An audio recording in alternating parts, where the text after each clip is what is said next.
यांच्यामध्ये ताकद नाहीये आणि चालले आतंकवादी सारखं देशद्रोही सारखं घेऊन यांच्यामध्ये हिंमत नाही. देवेंद्र फडणवीस झोपून जा.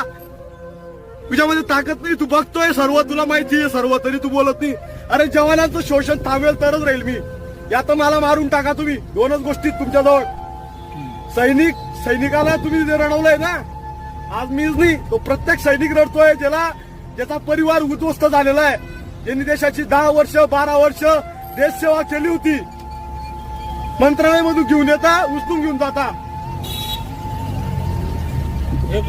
बोललेले ते असे आतंकवादी सारखं उचलताय ते बिजाडावानी उचलून घेऊन जात आहे. ताकद नाही यांच्यामध्ये की जवानांचं शोषण थांबवू शकतील. का बरं आम्ही आमदार खासदार नाही, 10-20 आमच्या मागे येतील आणि ते तर बोलणारच नाही. नामर्द आहेत ते आमदार खासदार झाले. आपण विकलो गेलोय. आज देशाला वाचवण्याची लढाई एक जवान लढतोय. तुम्हाला